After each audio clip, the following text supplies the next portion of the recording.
नमस्कार, स्वागत है आपका बिहार समाचार में। बिहार को एक बार फिर से लॉकडाउन किया जा रहा है। मुख्यमंत्री नीतीश कुमार ने इसको लेकर बड़ा बयान दे दिया है। तो इधर स्कूलों को बंद करने को लेकर भी एक बड़ी खबर है। पीएम मोदी ने फिर से किसानों के खातों में पैसे भेज दिए हैं। तो वहीं आरजेडी ने शराबबंदी की एक बार फिर से पोल खोलकर रख दी है। तो ऐसे ही आज की तमाम बड़ी खबरों के बारे में बात करेंगे। इससे पहले आपसे एक छोटी सी अनुरोध है कि इस वीडियो को एक प्यारा सा लाइक अवश्य कर दीजिएगा। आपका एक लाइक करना ही हमारी मेहनत का फल होता है।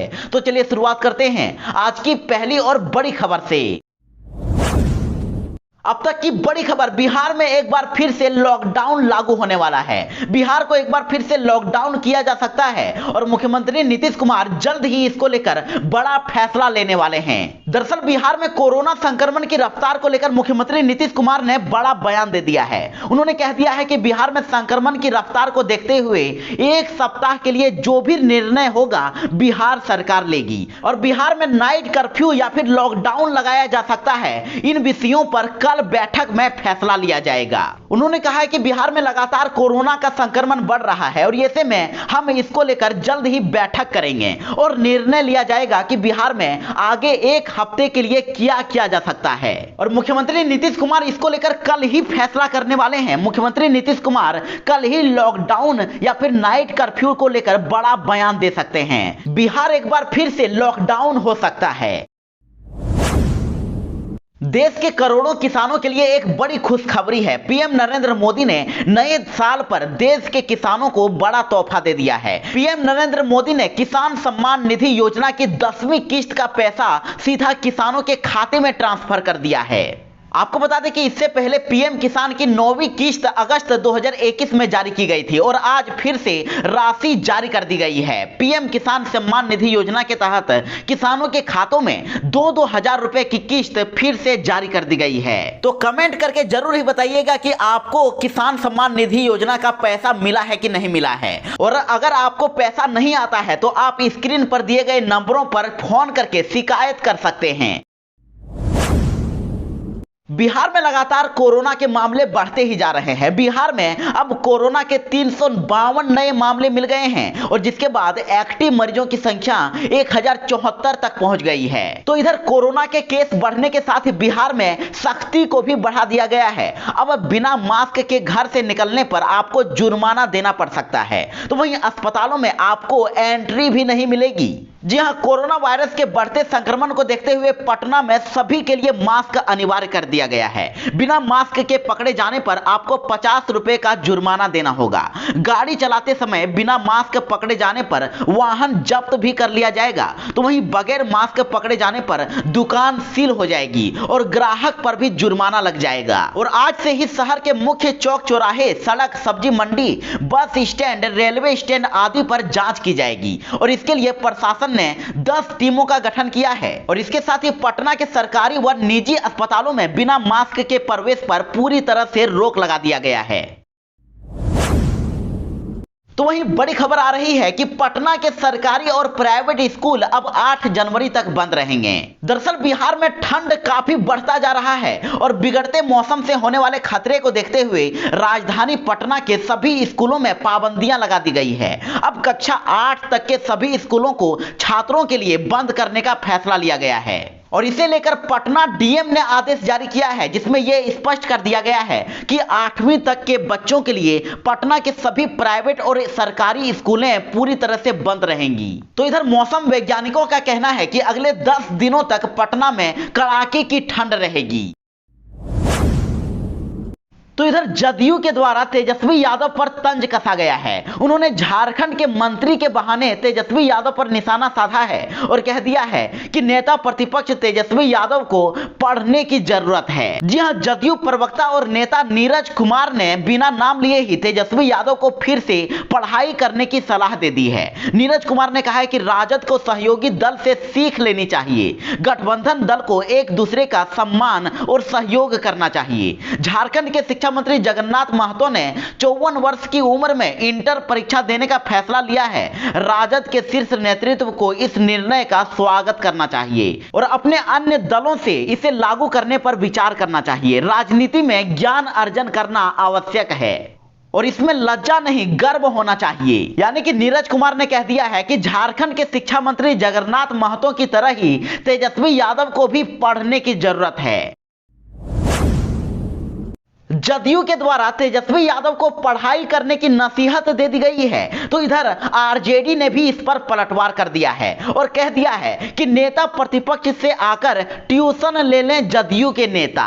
राजद ने कह दिया है कि लोकतंत्र में जनता का आशीर्वाद जिस तरह से तेजस्वी यादव को प्राप्त हुआ है, ये बात बिल्कुल साफ है कि कम उम्र में विधानसभा चुनाव में तेजस्वी यादव ने फर्स्ट डिवीजन से पास कर लिया है। तो ऐसे में सत्ता पक्ष के नेता तेजस्वी यादव की चिंता छोड़ दें, उन्हें तो तेजस्वी यादव से ट्यूशन पढ़ना पड़ेगा, तभी उनका बेड़ा पार हो पाएगा। ये थर्ड डिवीजन वाले फर्स्ट डिवीजन को क्या शिक्षा देंगे?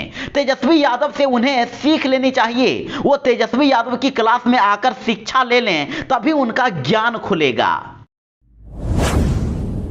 अब तक की बड़ी खबर आ रही है, तेजस्वी यादव को अब 100 प्रभावशाली युवाओं की लिस्ट में शामिल कर लिया गया है। मैगजीन के कवर पेज पर तेजस्वी यादव की फोटो लग गई है। जी हां, तेजस्वी यादव को इंडिया टुडे हिंदी ने 2022 की पहली अंक और अपनी 35वीं वर्षगांठ विशेषांक में पहले मुख्य पृष्ठ पर जगह दे दी है। इसमें भारत के 100 नए चेहरे को स्थान दिया गया है और मैगजीन के अनुसार ये चेहरे अपने अपने क्षेत्र विशेष में नुमाइंदगी कर सकते हैं। तो वहीं इसके अलावा क्रिकेट से स्मृति मंधाना, उद्यमी करण अडानी, फिल्म से फिल्म अभिनेत्री तापसी पन्नू और रॉकेट निर्माता पवन चंदाना का नाम शामिल है। सबसे खास बात तो यह है कि कवर पेज पर तेजस्वी के साथ ही इस मैगजीन की पहली स्टोरी भी बिहार से ही है और साथ ही इसमें शराबबंदी को लेकर हो रही राजनीति की भी चर्चा है। वहीं मैगजीन ने बिहार में शराब तस्करी और पुलिस प्रशासन द्वारा किए जा रहे कामों को भी प्रमुखता से दिखाया है। तो इधर विपक्ष के द्वारा मुख्यमंत्री नीतीश कुमार पर किसानों की अनदेखी का आरोप लगा दिया गया है। आरजेडी के द्वारा कह दिया गया है कि मुख्यमंत्री जी शराब से फुर्सत निकालिए और किसानों पर ध्यान दीजिए। दरअसल बिहार में खाद की भारी किल्लत हो गई है और बिहार में किसान इन दिनों खाद की किल्लत से जूझ रहे हैं। यूरिया नहीं मिलने की वजह से फसल पर काफी प्रभाव पड़ रहा है। खाद की आपूर्ति कराने को लेकर किसान राज्य के अलग अलग जिलों में रोजाना प्रदर्शन कर रहे हैं और इधर बार बार कहने के बाद भी सरकार की ओर से इस पर कोई ठोस कदम नहीं उठाया जा रहा है। तो ऐसे में अब आरजेडी ने मुख्यमंत्री नीतीश कुमार पर निशाना साधा है और आरजेडी के वरिष्ठ नेता शिवानंद तिवारी ने अब इसको लेकर मुख्यमंत्री नीतीश कुमार पर हमला बोला है। शिवानंद तिवारी ने कहा है कि शराब से फुर्सत निकालिए मुख्यमंत्री जी, बिहार में यूरिया के लिए किसानों में हाहाकार मचा हुआ है। खाद के लिए छटपटाते किसानों पर हवाई फायरिंग हो रही है, उन पर टीयर गैस के गोले दागे जा रहे हैं और इधर बेमौसम बारिश ने वैसे ही किसानों की जान सांसद में डाल दी है। लेकिन शराबबंदी के नशा में मदहोश मुख्यमंत्री को किसानों की आवाज सुनाई ही नहीं दे रही है। उन्होंने कहा कि बिहार की लगभग 80% आबादी कृषि पर निर्भर है। न्यूनतम मूल्य पर धान की खरीद नहीं हो रही है। किसान औने पौने दाम पर धान बेच रहे हैं और जो धान कटनी के बाद खेतों में रह गया है वो असमय की बारिश में भीग गया है और बारिश की वजह से सब्जी पैदा करने वाले किसान अलग सिर पर हाथ रखकर बैठे हुए हैं। लेकिन सरकार की ओर से अब तक किसानों के लिए सांत्वना का कोई भी बयान सामने नहीं आया है। इसलिए मुख्यमंत्री जी से अनुरोध है कि अभी शराब को मुलतवी रखें और किसानों को संकट से निकालने में अपना समय और ऊर्जा लगाएं। तेजस्वी यादव ने फिर से मुख्यमंत्री नीतीश कुमार पर हमला बोल दिया है। तेजस्वी यादव ने कह दिया है कि पहले नए साल में पुराना वादा तो पूरा करें। तेजस्वी ने कहा है कि 16 साल से नीतीश कुमार बिहार के मुख्यमंत्री हैं और अगर इसके बावजूद बिहार में कुछ काम बचा हुआ है तो उसकी जिम्मेदारी सिर्फ और सिर्फ नीतीश कुमार की है। जो पुराने वादे हैं नीतीश कुमार इस साल उसे पूरा करें और मुख्यमंत्री नीतीश कुमार जी ने जो रोजगार देने का जो वादा किया है वह कम से कम साल में एक बार तो पूरा करके दिखाएं। उन्होंने कहा कि 16 साल से बिहार में शासन करने के बावजूद अगर राज्य की स्थिति बेहतर नहीं हुई है तो नीतीश कुमार के अलावे जिम्मेदार और हो ही कौन सकता है। और इतना ही नहीं, उन्होंने यहां तक कह दिया कि बिहार में हर तरफ भ्रष्टाचार है, महंगाई से लोगों की कमर टूट रही है, पेट्रोल डीजल की कीमतें आसमान छू रही है और नीतीश कुमार को केवल शराब नजर आ रहा है। अगर कोई सवाल पूछे तो मुख्यमंत्री जी कहते हैं कि उन्हें जानकारी नहीं है। विधानमंडल बंडल में शराब की बोतलें मिलती है, लेकिन नीतीश कुमार अनजान बने रहते हैं। नीतीश कुमार को तो अपनी विफलता की जिम्मेदारी लेनी चाहिए। तो वहीं तेजस्वी यादव ने यह भी संकेत दे दिए हैं कि खरमास खत्म हो जाने के बाद तेजस्वी यादव बिहार के दौरे पर निकलने वाले हैं। देश में ओमिक्रॉन ने काफी हाहाकार मचा के रख दिया है, तो इधर बिहार में भी ओमिक्रॉन वायरस की एंट्री हो चुकी है और जिसके बाद दहशत मच गई है। तो वहीं मुख्यमंत्री नीतीश कुमार ने भी इसको लेकर सभी को अलर्ट कर दिया है और स्वास्थ्य विभाग की ओर से भी पटना में हाई अलर्ट जारी कर दिया गया है। तो वहीं कई जिलों में सख्त निर्देश दिया गया है कि 5 देशों दक्षिण अफ्रीका, बोत्सवाना, अमेरिका, इंग्लैंड और हांगकांग से आने वाले यात्रियों को अब कम से कम 10 दिन होम आइसोलेशन में रहना होगा और साथ ही उन्हें 10 दिनों में 3 बार कोरोना जांच भी करानी होगी। आपको बता दें कि बिहार में कोरोना विस्फोट हुआ है और विदेश से आने वाले 3 लोग सहित 136 नए कोरोना संक्रमित मिले हैं और इनमें से एनएमसीएच के 16 डॉक्टर भी कोरोना पॉजिटिव पाए गए हैं। मुजफ्फरपुर फैक्ट्री हादसे के बाद सरकार की नींद खुली है। देखिए, अब श्रम संसाधन विभाग ने कामगारों को पहचान पत्र देने का ऐलान कर दिया है और मुजफ्फरपुर नूडल्स फैक्ट्री में हुए हादसे के बाद सरकार ने अब कामगारों के लिए बड़ा निर्णय लिया है। मुजफ्फरपुर हादसे के दौरान कामगारों की पहचान में काफी परेशानी हुई थी और फैक्ट्री में कामगारों का पूरा वितरण भी नहीं हो पाया था।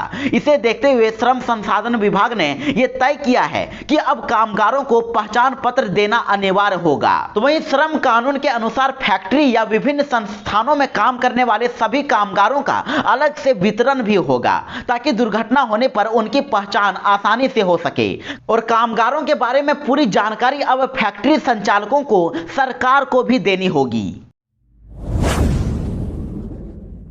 बिहार में आज से बच्चों को भी कोरोना वैक्सीन दी जाएगी। कोरोना संक्रमण की तीसरी लहर को देखते हुए केंद्र सरकार ने बच्चों को भी कोरोना वैक्सीन देने का ऐलान किया है और ऐलान के अनुसार अब 15 से 18 साल तक के बच्चों को कोरोना का टीका लगाया जाएगा और बिहार स्वास्थ्य विभाग की ओर से इसके लिए सभी आवश्यक तैयारियां भी पूरी हो गई है और आज से इसकी शुरुआत हो रही है। मुख्यमंत्री नीतीश कुमार इस अभियान की शुरुआत आज पटना स्थित IGI-MS से करने वाले हैं। आपको बता दें कि बिहार में लगभग 83,46,000 बच्चों को कोरोना वैक्सीन दी जाएगी और साल 2007 से पहले जन्म लेने वाले बच्चों को ही ये वैक्सीन दी जाएगी।